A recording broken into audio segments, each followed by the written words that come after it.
पुण्यात हडपसर इथल्या रेस्क्यू फाउंडेशनमधून 13 बांगलादेशी महिलांनी पलायन केलंय। केअरटेकर आणि सुरक्षा रक्षकावर हल्ला करून या महिलांनी धूम ठोकली।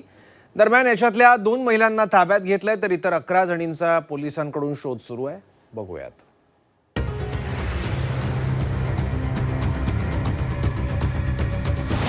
रेस्क्यू सेंटर मधून बांगलादेशी महिलांचं पलायन।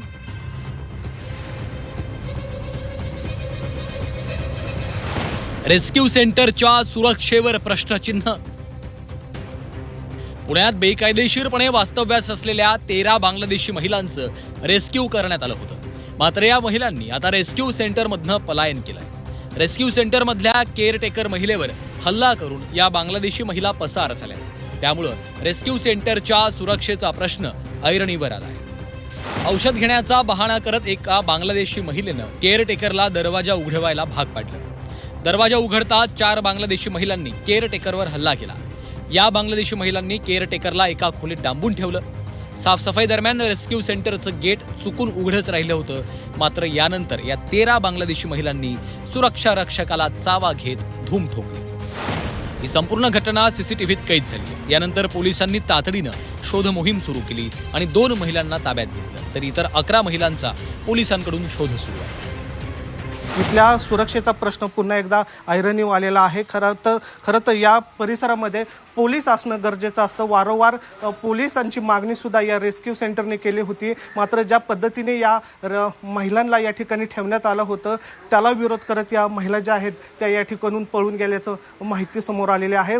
पोलीस जे आहेत पुणे पोलिसांकडून त्या महिलांचा तपास या ठिकाणी सुरू केला जातोय। वेगवेगळ्या पथकं जे आहेत त्या या ठिकाणी नेमण्यात आलेल्या आहेत। मात्र त्या महिलांचा ठाव ठिकाणा अजून लागलेला नाहीये। संस्थेनं दिलेल्या माहितीनुसार या महिलांना मानवी तस्करीतनं वाचवण्यात आलंय। त्यांच्या प्रत्यार्पण प्रक्रियेत विलंब होत असल्यानं त्या मानसिक तणावात होत्या। तर मार्च 2024 पासून संस्थेचं पोलीस संरक्षण काढण्यात आल्याची धक्कादायक माहिती समोर आली आहे। नंतर मी असं करत होते ना, सोडा मला, मग ते लोक आवाज करू नको तू, आवाज करू नको तू म्हणून माझा तोंडात गोळा वगैरे हे करत होते, टाकत होते आणि हातपाय बांधत होते। तुम्हाला मारहाण पण केली का त्यांनी? हां, किती नक्की महिला होत्या? 4-5 जण होते, 5 जण तर होते। मारल्यानंतर ते कुठून नक्की पळून गेले? मारल्यानंतर मग मला बंद केले आतमध्ये, मग ते पळाले। फक्त तेवढंच 13 पळाले की बाकी होत्या काय? तेवढंच होते माझ्याजवळ, तरी तेवढंच होते। या घटनेनंतर महिला रेस्क्यू सेंटरच्या सुरक्षेसंदर्भातला प्रश्न आता उपस्थित झाला। 11 जणांचा शोध पोलिसांकडून सुरू आहे, तर दुसरीकडे रेस्क्यू सेंटरच्या सुरक्षा यंत्रणेवरही प्रश्नचिन्ह उपस्थित केले जात आहे। निलेश खरमरे, झी 24 तास, पुणे।